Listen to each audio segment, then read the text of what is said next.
Olá! Começa agora o De 0 a 100 com saúde. Vamos juntos nessa jornada rumo à longevidade ativa com qualidade de vida. Nesta edição, vamos entender os cuidados preventivos ou tratamentos relacionados ao nosso sistema gastrointestinal, tão importante para o nosso corpo. Conosco aqui no estúdio, o médico especialista em cirurgias gastrointestinais e transplante de fígados, Dr. Lucas Nassif. Bem-vindo à Revista Oeste, obrigada pela participação. Obrigado, Adriana. Um prazer estar aqui com vocês e poder falar desse assunto tão importante aí, que é muito vinculado à longevidade, sem dúvida, né? Realmente, muito importante, a gente que agradece, viu, doutor? Para começo, então, de conversa, para a gente entender direitinho desde o zero, por que o nosso aparelho gastrodigestivo é tão importante, quais são os principais órgãos essenciais à vida que fazem parte dele?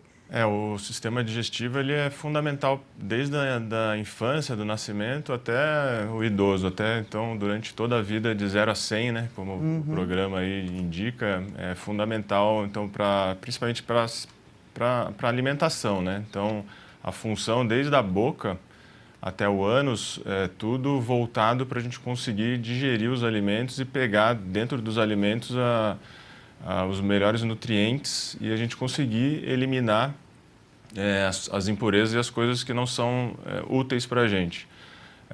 Muito do dia de hoje em dia, existem muitos alimentos, né, que são muito processados, industrializados, chama muita atenção e habitualmente não seriam até alimentos que deveríamos comer, né, a grande maioria das vezes. Então tem muito mal interpretação do que é correto, do que não é, como fazer uma saúde digestiva adequada, né? Isso é muito importante. A alimentação sempre muito relacionada a tudo, né?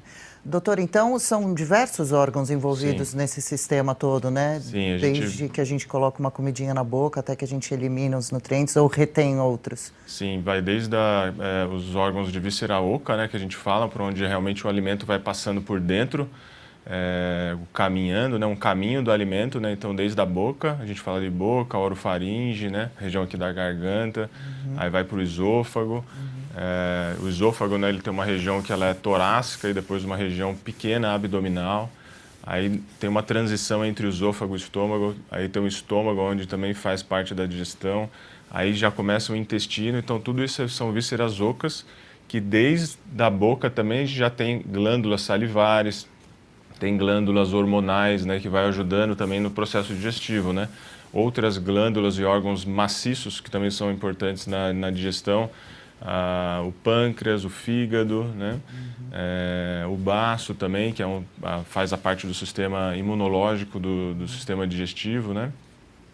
E aí cada um com uma função muito importante nesse processo digestivo, e aí passando ali no final até do intestino e chegando ao ânus na formação das fezes, né? Um sistema bem complexo, né? E perfeito, né? Graças a Deus. Muito perfeito. Admirável, né? E a gente precisa cuidar direitinho, né? Para que ele se sinta bem, né? Esse sistema e possa viver por bastante tempo com qualidade de vida, com saúde. O intestino, né? É um dos principais órgãos desse sistema todo. Por que ele é conhecido também como um segundo cérebro? Ele está relacionado a emoções? Sim, o intestino, como o nosso organismo, né, ele depende de emoções e dos nossos hábitos, né, eles são reflexo do que você faz com a sua vida, vai mostrar no seu organismo o funcionamento dele, né. Alguns órgãos que nós temos, eles são voluntários, você faz, eu quero tossir agora, você vai tossir, eu quero encher o peito, você vai encher, mas eu não consigo controlar o batimento do meu coração. Você não consegue controlar o funcionamento do seu intestino. Então, ele é um órgão involuntário. Ele tem um funcionamento que ele está atrelado aos seus hábitos, à atividade física, o seu pensamento, o que você come, o que você bebe. Então, muito do funcionamento dele, ele tem um ciclo, né? Ele tem uma frequência.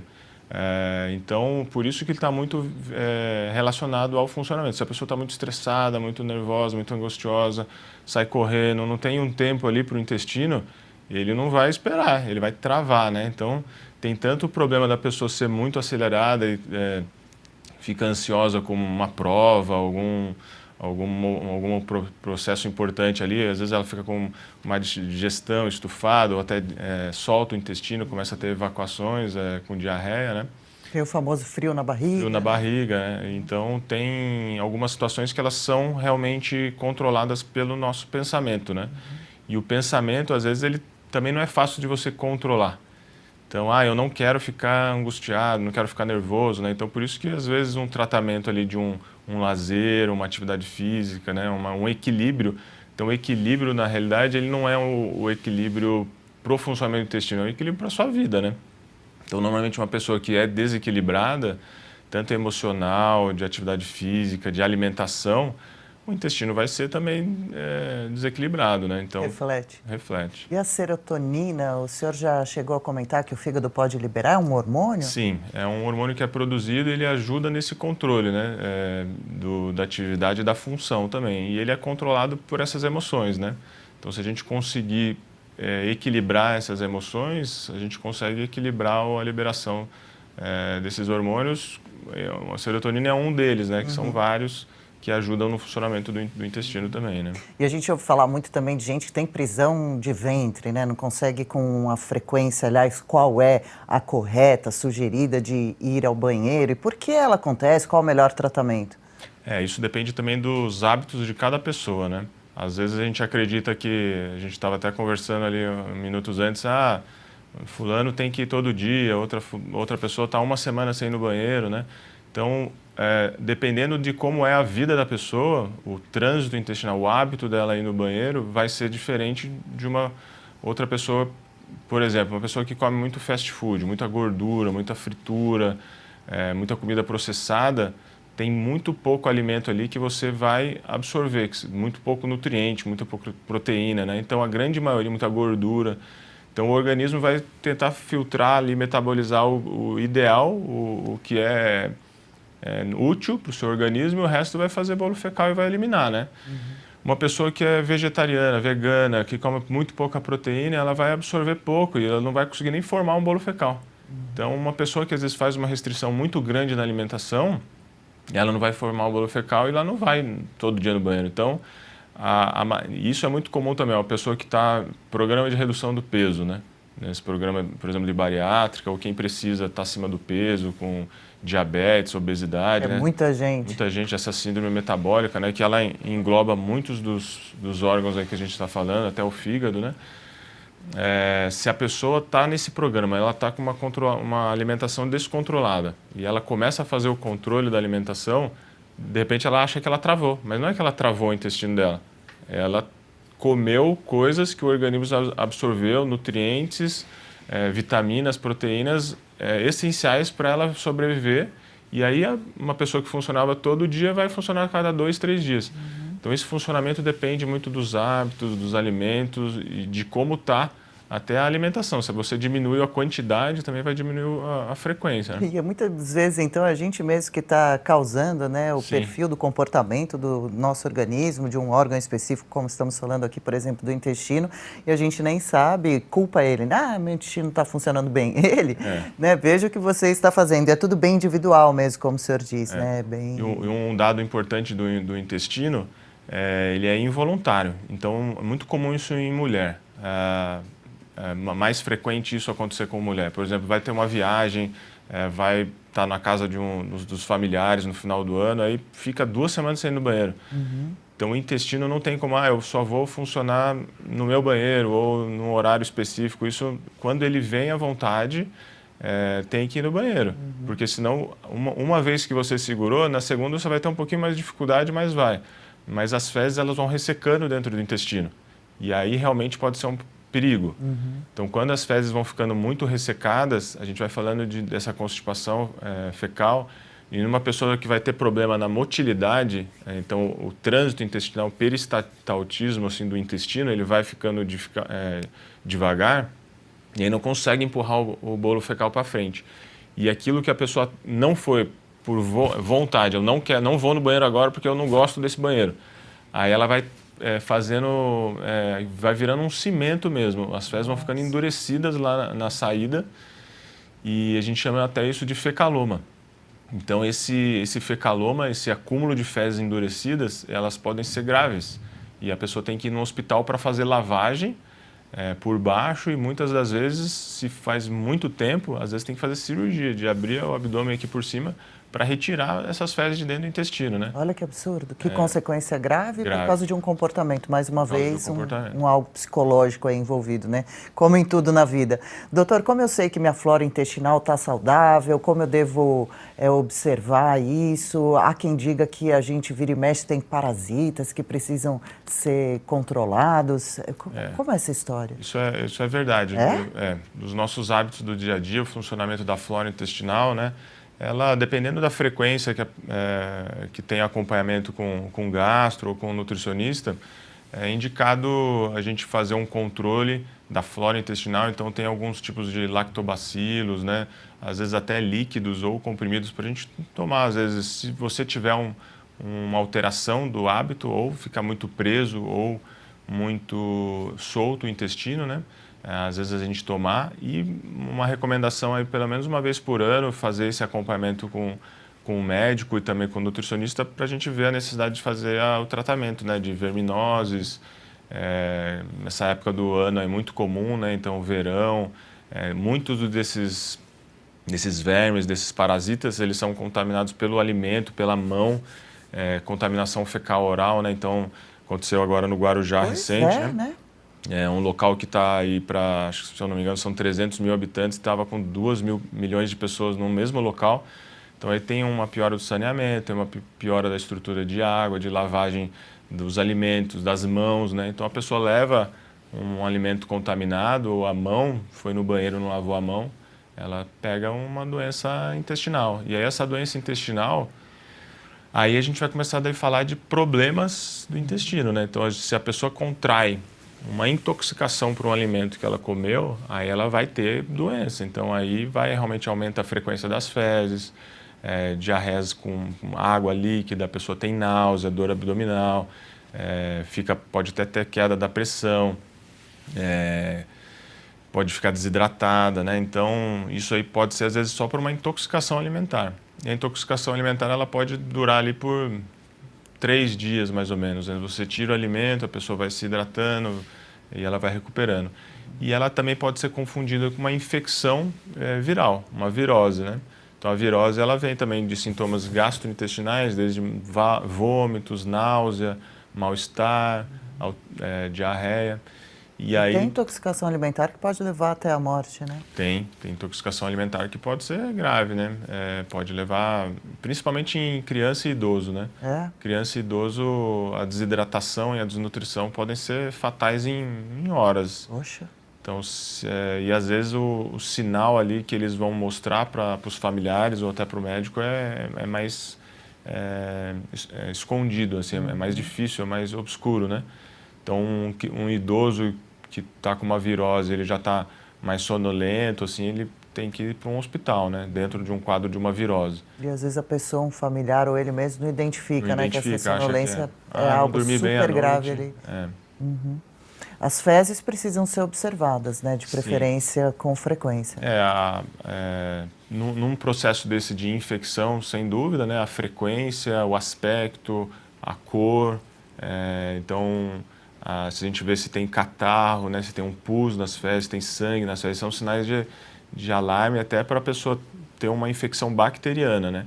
Então, nem toda alteração de uma diarreia, ela precisa tratar com antibiótico. A gente vai tratar quando tem essas alterações mais arrastadas ou específicas de uma infecção bacteriana, né? No dia a dia, se a pessoa tem um hábito normal, uma alimentação normal, faz atividade física, não tem muita recomendação de ficar acompanhando as fezes assim todo dia, né? É lógico, se você observar que as fezes tá com uma espuma ali diferente, ela tá com uma cor diferente, a forma diferente, e ela for ficando persistente com essa diferença, aí eu acho que é importante. Eu falo isso porque tem casos assim de paciente que fica tirando foto todo dia, vendo, tem gente que quer mexer nas fezes, isso daí eu acho que é coisa para o médico ou para um laboratório fazer, né? Se tiver indicação, vai ser feito coleta dos exames, né? Eu acho que não precisa ter... Porque aí já começa a entrar naquele parte psicológica, né? A pessoa fica tão preocupada que ela acaba achando, será que eu estou tendo algum problema mesmo? Aí aquilo lá vira uma bola de neve e acaba alterando realmente. Aí ela fica com o intestino mais solto ou mais preso. Vai virando uma paranoia, né? Vai virando uma paranoia. E agora, com esse calorão, o senhor citou a alimentação, vamos já dar umas dicas com relação a isso. Rápida parada. A seguir, a gente continua a nossa conversa de hoje em busca de melhor saúde, de bons conhecimentos sobre nosso aparelho digestivo gastrointestinal. Até já! A Revista Oeste não utiliza um único centavo de dinheiro público. Nossa independência é garantida por mais de 100 mil assinantes, que sustentam o compromisso da Oeste com a verdade. Só quem é independente pode falar a verdade com coragem. Doa a quem doer. Estamos comprometidos em informar nossos leitores com responsabilidade e credibilidade. Por isso, a sua assinatura é essencial para manter este trabalho. Assine a Oeste hoje. Escolha o melhor plano e assine agora mesmo. Já estamos de volta. Deixa eu fazer um convite para você que não é assinante da Revista Oeste. Caso seja, obrigada pelo apoio. Se não, aproveite esse começo de ano e faça parte também do nosso time. Acesse o site revistaoeste.com/assine, envie um oi para o nosso WhatsApp ou, ainda mais fácil, ative o QR Code aqui da tela e conheça as opções de planos hoje mesmo. Você vai gostar muito do conteúdo todo que vai ter acesso, matérias variadas escritas por alguns dos melhores jornalistas do país. De 0 a 100 com saúde hoje, falando sobre o aparelho gastrointestinal com o Dr. Lucas Nassif. Doutor, no primeiro bloco, finzinho, a gente falava, vamos de dicas agora? Verão, calor que ninguém está aguentando em quase todo o país. Aqui em São Paulo tá demais. Isso pode interferir, dependendo da nossa alimentação, falta de água, no funcionamento do nosso aparelho digestivo? Sem dúvida, todo verão, né, o calor, excesso, é importante a gente ter uma boa hidratação. Então, dá preferência a tomar bastante água, bastante sucos, né? Verduras, legumes, né? Uma alimentação com dietas mais leves, né? Então, para a gente não forçar muito o processo do sistema digestivo, né? Então, uma alimentação balanceada, equilibrada. E isso, na realidade, o ideal é durante a vida inteira, o ano inteiro, né? Mas nesse momento de festas, de férias, agora para frente vai ter o carnaval, né? Então a gente tem que ter cuidado com os alimentos também em aglomerações, ver a procedência dos alimentos onde a gente está, quando a gente está fora de casa, né? Então tem muitas contaminações de alimentos às vezes que não estão bem armazenados e podem ter alguma consequência ruim, né? Mas em geral é hidratação, comidas leves, manter uma nutrição adequada, né? Seriam as recomendações iniciais. Excelentes e fáceis de colocar em prática, hein? Muito bom. Doutora, a gente falou também no primeiro bloco, o senhor citou, aí a gente já entra um pouquinho em doenças, então vamos entrar, né? Porque é importante alertar, prevenir ou tratar direitinho, né? Quais são as principais queixas que chegam ao consultório do senhor? Eu sou cirurgião do aparelho digestivo, né? Trabalho com transplante também de órgãos, principalmente o fígado, e acabo também fazendo muita parte oncológica, né? Então, a maioria dos pacientes, e como a gente está aqui em São Paulo, numa cidade já mais específica, a gente acaba fazendo alguns tratamentos mais específicos, né? Então, com laparoscopia, com robótica. Então, os pacientes que vão mais ao meu atendimento são pacientes que estão em busca de um rastreio de um câncer ou já de um tratamento de um câncer ou tratamento, por exemplo, pela cirrose, por transplante. Então, acaba que os pacientes que eu vejo são pacientes mais graves do que a gente vem conversando mais da prevenção aqui, né? Então, sintoma qualquer. Mas, por exemplo, o paciente que pode ser que esteja com um câncer, quais sinais ele começa a apresentar? Tem muitos cânceres do aparelho digestivo que a gente tem que fazer a prevenção, o rastreio. Às vezes, quando ele vai dar um sinal, pode ser tarde, né? Então, tem alguns casos de tumores que, quando dá sinal, ele está avançado. E, então, é importante a gente ver o histórico da família, às vezes até um próprio mal-estar, uma anemia, né? Então, são alguns indícios que a gente precisa fazer o rastreio. Mas a maioria dos órgãos do aparelho digestivo, como também os mais frequentes cânceres, né? Na mulher a mama, o ginecológico, no homem a próstata, câncer de pele, todos os cânceres são um rastreio. Então, se você tem história na família, é importante a gente fazer, dependendo da idade e do antecedente, começar o rastreio antes de um sintoma. Isso é o ideal, a prevenção. Isso de ser hereditário, né? De poder ser hereditário, Sim. né? Isso Já é um alerta, né? a gente tem, no Brasil, vem já com essa ideia da prevenção cada vez mais, mas existem exemplos, por exemplo, do mama da Angelina Jolie, né? Ela tinha um antecedente com um marcador genético que ela poderia ter um câncer de mama, aí fez a cirurgia da mama, né? Então, Retirou, né? retirou Por a mama, prevenção. por prevenção. E isso tem fora também da área do aparelho digestivo, né? Eu morei na Espanha por 2 anos, tinha um serviço lá de ecoendoscopia. O médico vai com ultrassom endoscópio, uma endoscopia com ultrassom na ponta dele, ele vai e identifica lá no pâncreas normal, só que a pessoa também tinha um marcador que poderia ter um antecedente de câncer de pâncreas, eles fazem uma biópsia do pâncreas para pesquisar o tecido. Então, acaba tendo... Foi a Isso é um projeto de tendência? pesquisa, né? Então, acaba tendo um dado mais para saber se vai ter uma possibilidade de ter um câncer ali no pâncreas ou não. Por que o pâncreas, eu estou falando? O pâncreas, dependendo da localização, a pessoa não tem sintoma nenhum. Se ela está na cabeça do pâncreas, a pessoa pode ter aquele amarelão, pode ter coceira no corpo, ela pode ter dor, mas se está no corpo ou na cauda, que são partes mais... que o intestino e a via biliar, os ductos que vêm do fígado não vão estar comprometidos, a pessoa não sente nada. Aí quando ela tem uma dor, estou com uma dor que eu vou fazer, o tumor já está com 10 centímetros. Nossa. Então, tem alguns tipos de câncer, dependendo, acho que a ideia assim, para a população em geral, né? De 0 a 100 em câncer, 10 anos antes, se o seu familiar teve um tumor de pâncreas, com 40 anos, 10 anos antes você já tem que estar fazendo o rastreio disso, com 30 anos. Se não tem histórico na família, acima de 45 anos, a ideia é de rastrear o aparelho digestivo, né? Tem alguns, da parte mundial, algumas recomendações que vem falando cada vez menos o rastreio com 40 anos, né? Então a gente vê que mais cedo. Então a gente vê que alguns pacientes, eu nunca tive nada, né? Nunca precisei ir no médico. Eu falei, mas isso não é nenhuma vantagem, né? A vantagem é a gente fazer a prevenção e o rastreio. Se você nunca foi no médico e aí você vai no médico lá com 60 anos, já com um exemplo desse que eu dei do 10 centímetros, aí o médico vai falar, infelizmente agora a gente vai ter que fazer alguma coisa paliativa, um tratamento que vai prolongar ali a sua qualidade de vida, mas às vezes a gente vai falar com menos propriedade a cura, né?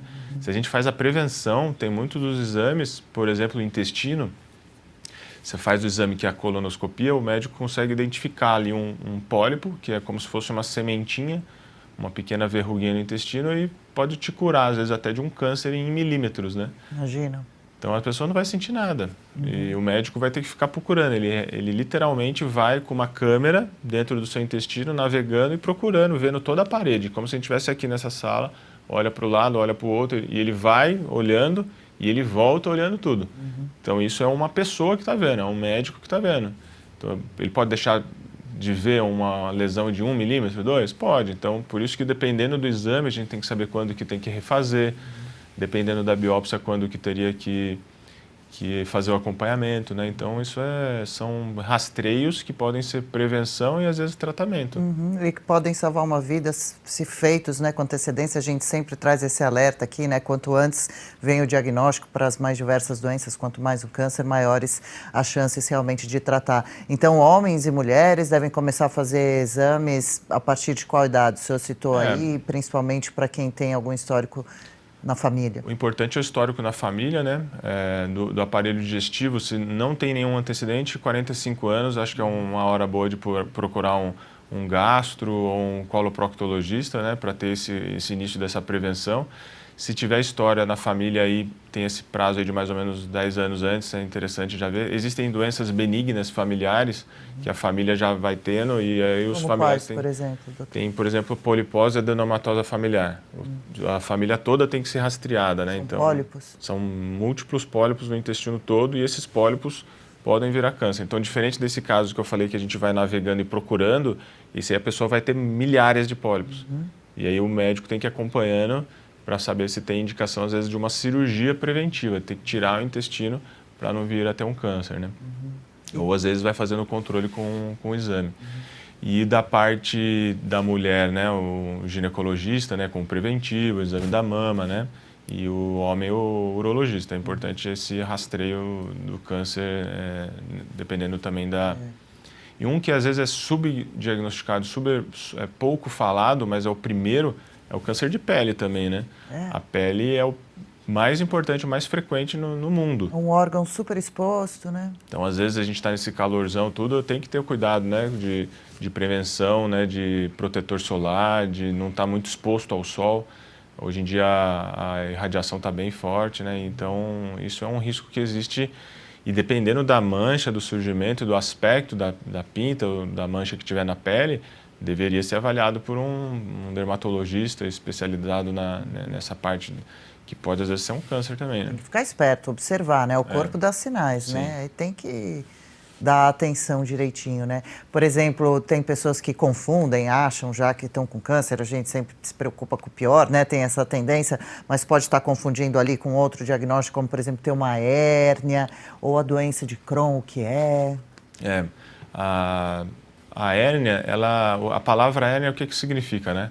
Uma estrutura está passando de um lugar para o outro. Então, a hérnia é na parede abdominal. O que é isso? A gente tem uma falha no músculo do abdômen, então pode ser em vários locais, que o conteúdo de dentro do abdômen vai passar para fora, né? Então, tem uma hérnia umbilical.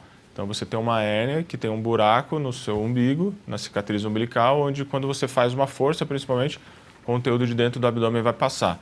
Hérnia inguinal, mesma coisa, né? Hérnia epigástrica, então tem várias hérnias na parede abdominal. No sistema digestivo tem a hérnia de hiato também. O que é isso? O estômago, ele está passando da região do abdômen em direção ao tórax. Então é uma hérnia que ela não está indo para fora, ela está subindo o estômago, então isso está muito relacionado ao refluxo, né? Refluxo? Muita gente tem Muita refluxo, gente tem né? refluxo. É um incômodo, né? Mas tem ele tratamento? Tem tratamento, ele está relacionado com os hábitos também, com a alimentação. E tem tratamento, dependendo se o refluxo for causado por uma hérnia, às vezes alguns dos tratamentos precisam ser cirurgia.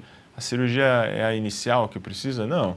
Você tem que fazer o tratamento inicial, né? Então tem que ter um acompanhamento nutricionista, medicamentoso, ver, né? Tem algumas características que a gente precisa pesquisar do esôfago, do estômago, né?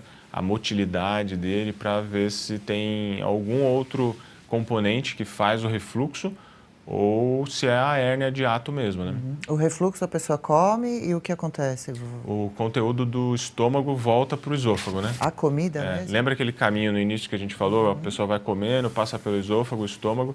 A gente tem alguns mecanismos aqui no esôfago, desde a boca, né? Que tem uma musculatura que ela prende para os alimentos não voltar nem para a boca, né? Então, às vezes, a pessoa vai prender nesses mecanismos. Como que vai prendendo isso? O tipo do alimento que come, o tipo dos hábitos que tem no dia a dia, né? Então, alguns hábitos seus do dia a dia vão fazendo que isso aconteça. E também o mecanismo do estômago para o esôfago. Então, se a pessoa come de uma maneira, sei lá, comeu agora e deitou logo em seguida. Então, aquele mecanismo lá, o estômago está todo cheio, o líquido pode voltar. Nossa. Se a pessoa não tem os mecanismos ali adequados, por exemplo, uma hérnia de hiato, que eu estava comentando, o estômago já está dentro do tórax. Então, isso daí tem gente que vem com refluxo até na boca, né? Nossa. Tem a ver com azia ou não? Sim. A azia, ela pode estar relacionada com refluxo ou a azia, ela também pode ser um sintoma do próprio estômago, né? Uma gastrite, uma inflamação do fígado, uma inflamação do pâncreas. Então, os sintomas digestivos, a grande maioria da digestão, uma má digestão, ela pode estar acompanhada com azia.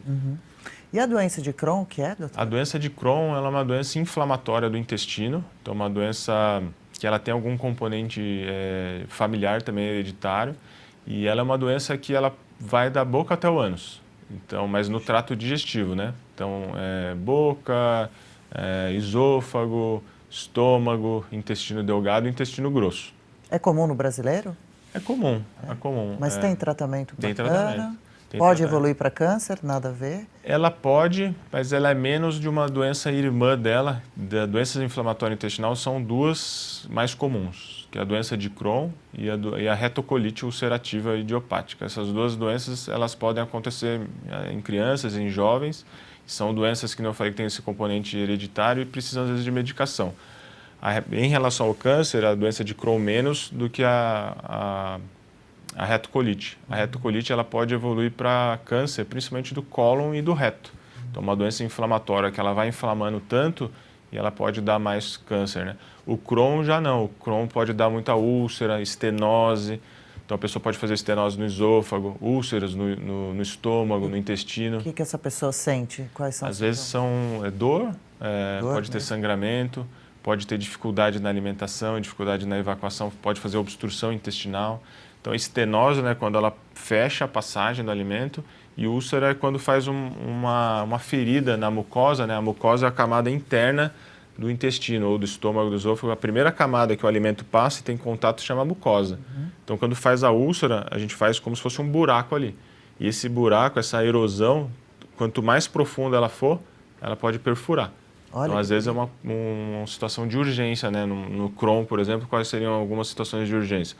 Uma úlcera ou uma estenose. Então, a pessoa tem uma perfuração ou uma obstrução dessa passagem do alimento. E falando em úlcera, é verdade mesmo que a gente pode desenvolver por nervosismo, estresse? Úlcera nervosa, né? Úlcera do estresse, ela acontece e então principalmente a questão da ansiedade, do nervosismo, né? Ela precisa ser controlada porque aumenta a secreção de acidez no estômago. Então a gente acaba tendo que controlar, né? Muitas vezes uma terapia, um lazer, às vezes muitos remédios são necessários, tanto protetor do estômago quanto remédios para controlar a ansiedade, né? Para você ter ideia, muitos pacientes que estão internados num hospital estão passando por um estresse, né? E todos são recomendados ficar com protetor do estômago, porque senão perfura o estômago. Então, isso não é brincadeira, isso é real, acontece, muito comum em adolescente. Em adolescente, puxa, aquela fase, né, cheia de dúvidas e questões. Muito comum, sim. No adolescente também a parte da alimentação é bem... acreditam, assim, que o organismo aguenta tudo, né? Aí na adolescência vai vendo que não é bem assim. E aí chega na fase adulta já mais... Paga a conta. Paga a conta. Olha, a gente precisa falar ainda, que conversa importante, né? Sobre o fígado, um pouquinho mais sobre vesícula e vamos entender direito aquela história lá do começo do programa sobre parasitas. Temos, não temos? Precisamos agir contra eles ou não? Mais uma parada bem rápida, na sequência a gente volta então com essa edição de hoje. Vamos juntos entendendo como viver por mais tempo e melhor. Nunca é tarde para começar a se cuidar. Continue por aqui.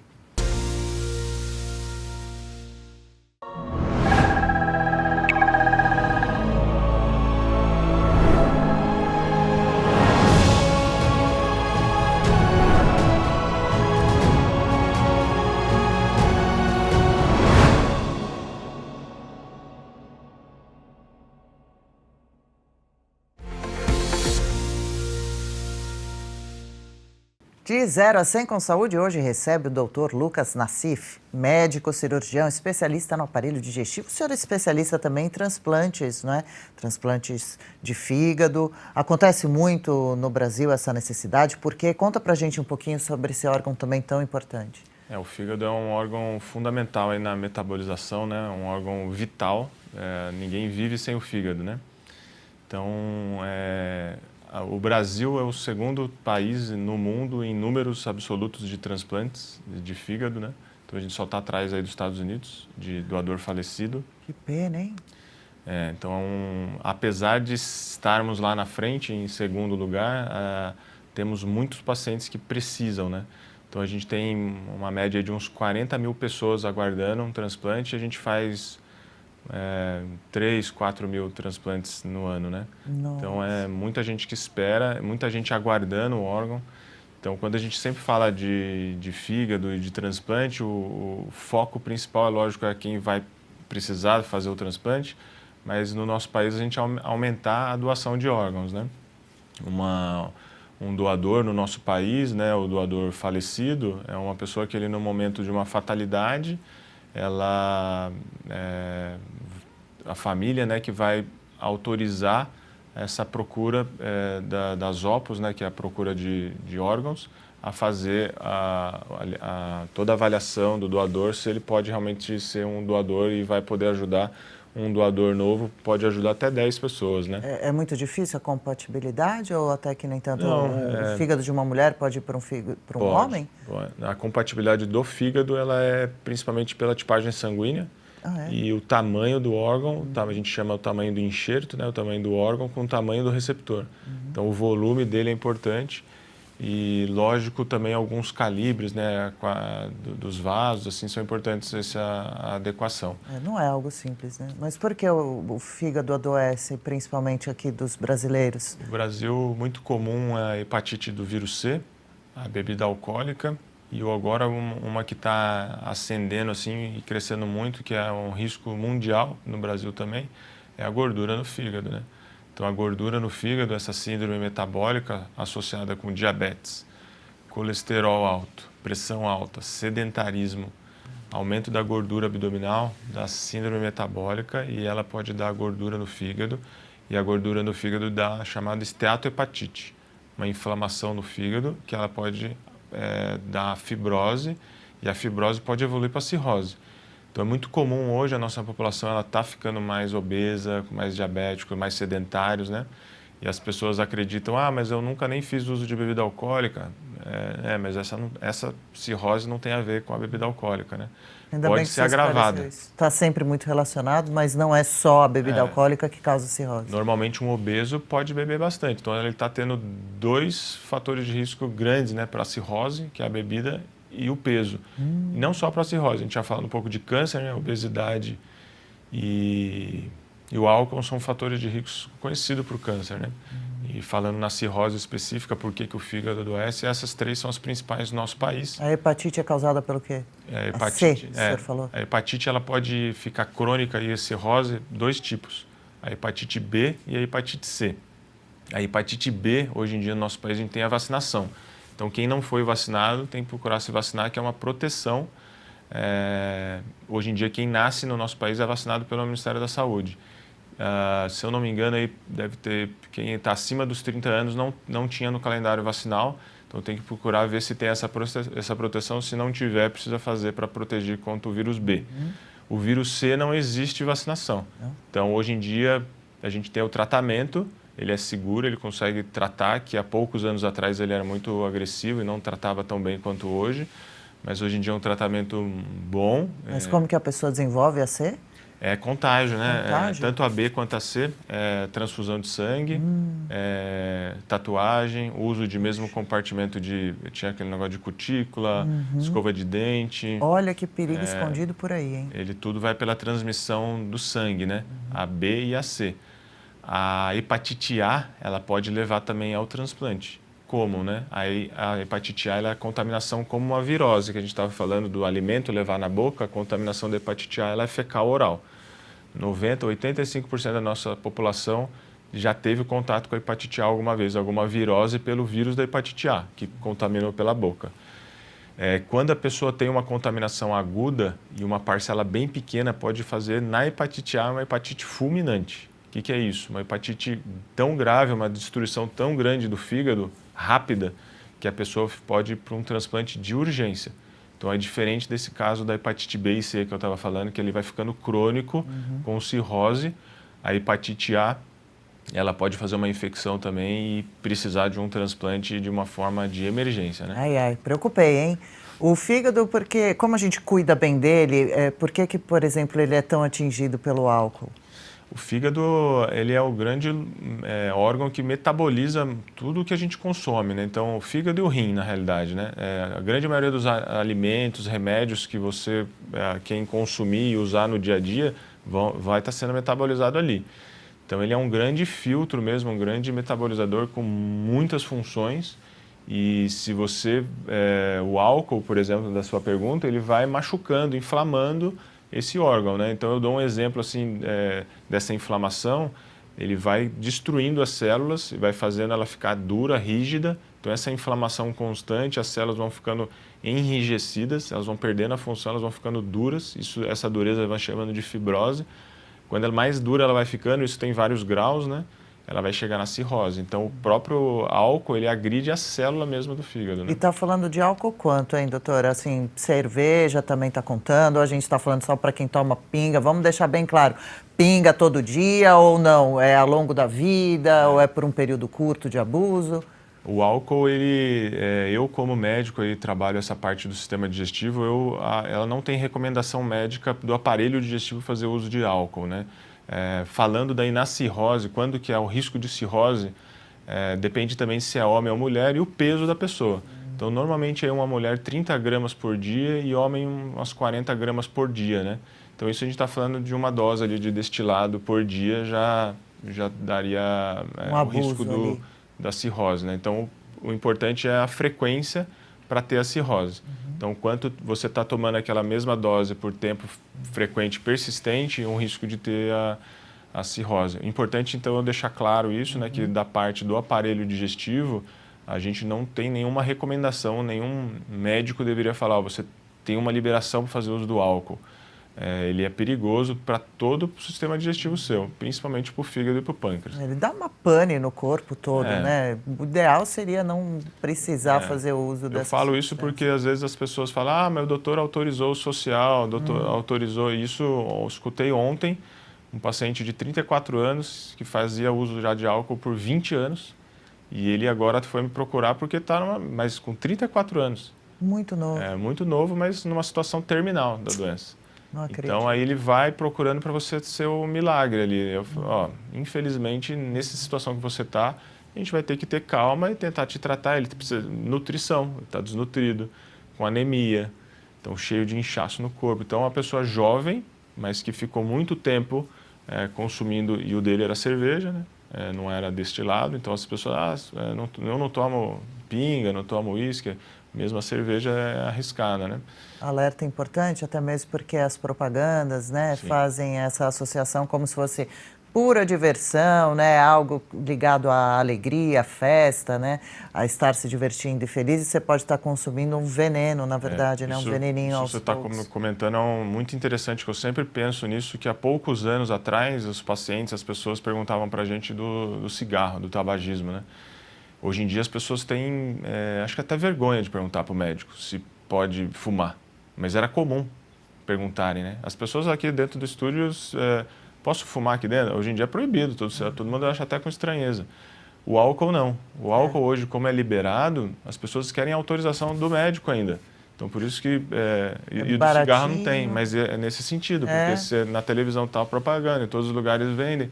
A gente já tem uma restrição muito grande que não tínhamos, né, alguns anos atrás, de direção, de venda, né? Então tem que ser maior de idade.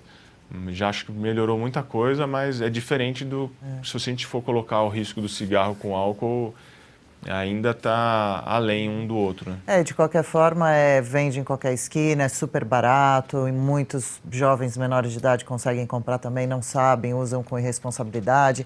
Fica aqui, de novo, esse alerta, né? Inclusive, o senhor estava citando nas redes sociais do senhor sobre agora janeiro, está tendo um movimento de janeiro seco.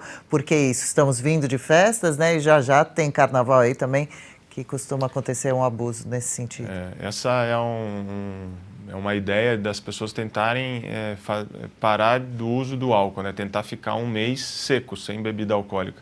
Só que é isso que Quero ver quem consegue! Só que é isso que eu friso, né? Que não é que o doutor está falando para ficar um mês sem beber. A ideia é a pessoa não beber. Só que as pessoas normalmente não conseguem ficar sem beber. Muita gente que acha que para, inclusive, a hora que quiser. Na hora desse desafio, vamos ver, né? E aí, quando a pessoa faz isso tem estudos, né? Quando a pessoa para de fazer o uso da bebida, aí ela vai melhorar várias outras funções, né? Tudo, né? Sim. Pele, olfato, o que mais? Assim, o álcool agride tanto a parte neurológica, sono, né? Na parte neurológica, a parte metabólica, né? Ele agride tanto o fígado quanto o rim. Parte digestiva, né? Da má digestão, pode dar úlcera, agride a mucosa do estômago. Então, o álcool ele é bem agressivo, assim. Ele é um dos produtos, né? Que no início também eu comentei que foi feito aí pelo homem, que não deveria ser para consumo, né? Ele é para lazer, né? Então, não dá para a gente colocar ele no dia a dia ali. Devia ter sido feito para limpar móvel, algo assim, né? E a gente joga dentro do botar no carro. Para pôr no carro para ligar. O doutor, o senhor faz um alerta também com relação ao álcool misturado com energético, uma mistura que os jovens curtem muito também, né? E subestimam ali o perigo. Acaba somando, né? Tanto o risco do álcool, né? Disso que eu falei do estômago, tudo.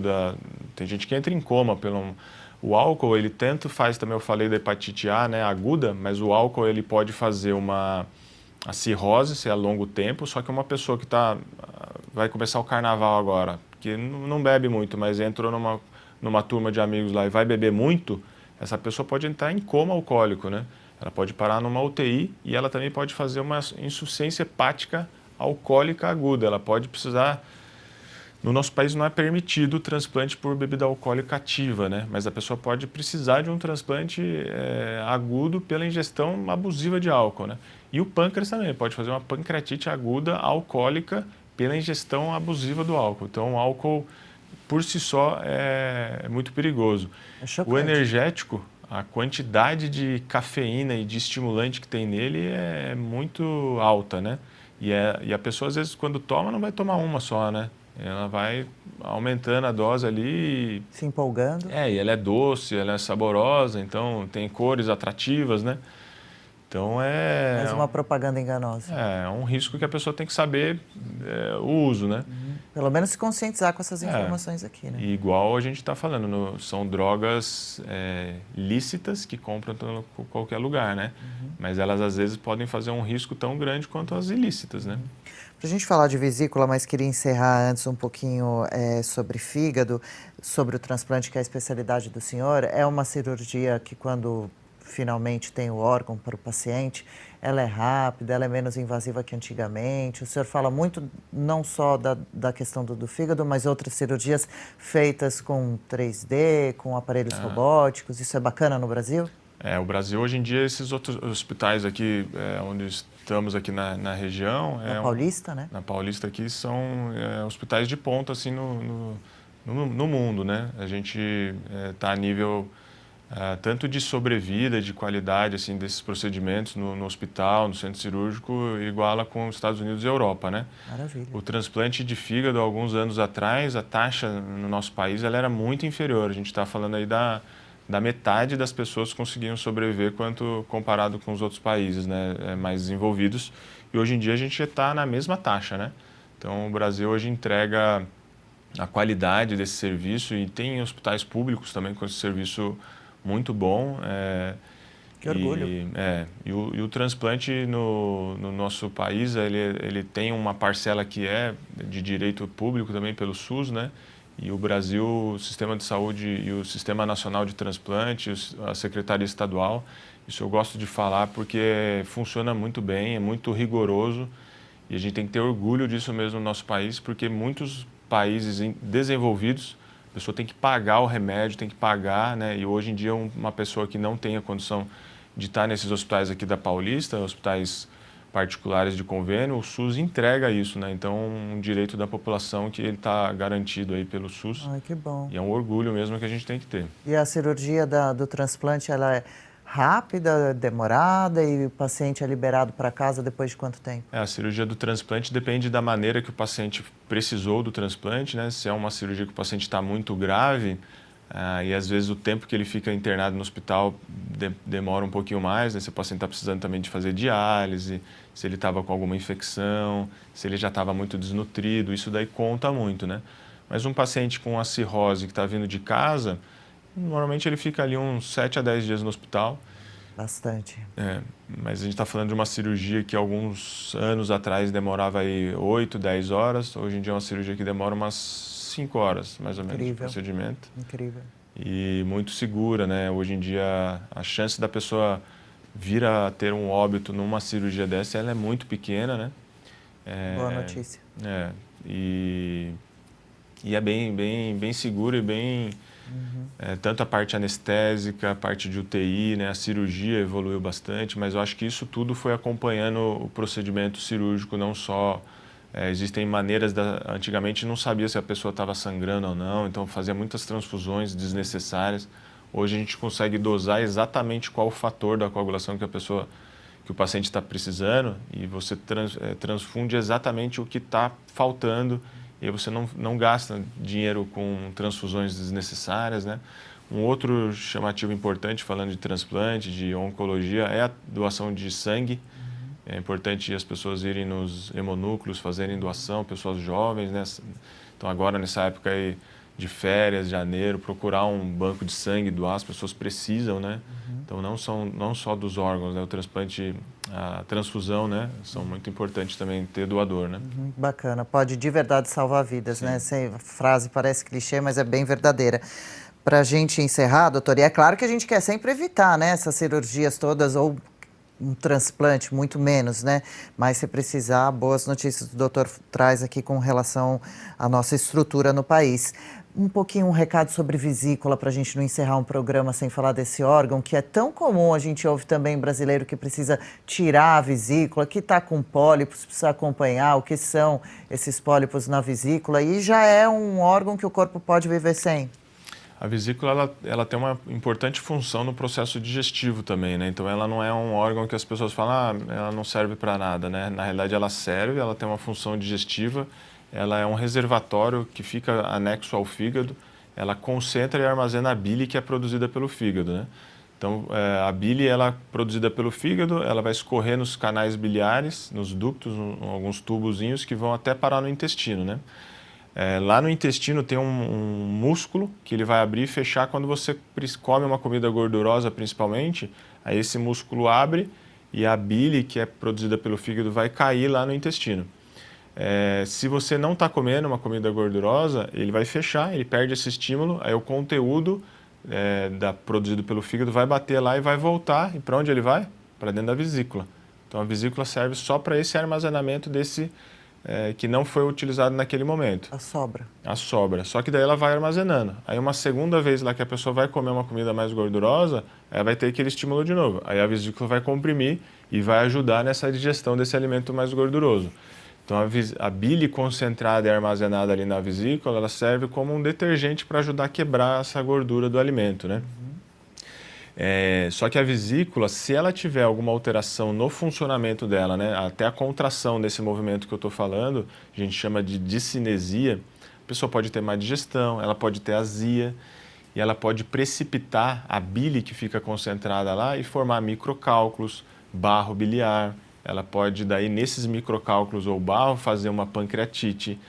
Então, esses ductozinhos irem direto a levar a bile precipitada com cálculo ou com barro direto para o pâncreas, né? E também a formação de pólipos e às vezes até um câncer de vesícula, né? O câncer de vesícula ele pode vir da formação do pólipo e o pólipo, se ele for crescendo ou for um pólipo característico, vir a ter um câncer de vesícula. O câncer de vesícula pode ser necessário fazer uma cirurgia no fígado, se ele crescer, né? Então, a cirurgia da vesícula, quando tem essas alterações, ela é indicada. Então, uma vesícula que não esteja funcionando bem, ela tem indicação de cirurgia. E é uma cirurgia simples, uma cirurgia muito do dia a dia em todos os hospitais. E a pessoa pode se prevenir dessas complicações preveníveis, né? Nossa, quanta coisa para a gente ficar de olho, hein? Quantos alertas importantíssimos nesse programa de hoje. Obrigada por isso, viu, doutor?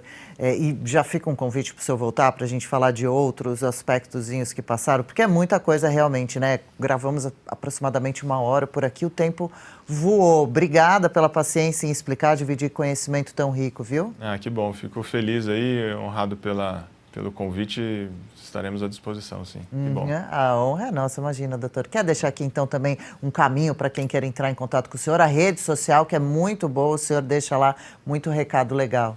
Eu estou à disposição ali no Instagram, no Facebook menos, dr.lucasnassif_gastocirurgia. Então, se tiver alguma dúvida, alguma questão, pode colocar lá que às vezes não é tão rápido, porque às vezes eu estou vendo algum paciente, ou estou em alguma cirurgia, né? Mas sempre que possível eu consigo responder e é isso. E é isso, né? Então siga, a gente colocou aqui já na tela o endereço da rede social, bem interessante, o doutor compartilha bastante informação legal por lá também. Doutor, então o convite está feito, sucesso, viu? Bom trabalho, parabéns pelas atividades e até uma próxima. Obrigado, eu que agradeço. A gente que agradece. Muito obrigada a você especialmente pela audiência de hoje, pela audiência de sempre. Semana que vem tem mais. Siga a gente nas redes sociais, inscreva-se no nosso canal no YouTube, deixe sempre comentários. É possível alcançar a longevidade. Para isso é preciso boas informações e colocar em prática. Isso é com você. Conte com a gente e lembre-se, você não está sozinho. Vamos juntos nessa jornada.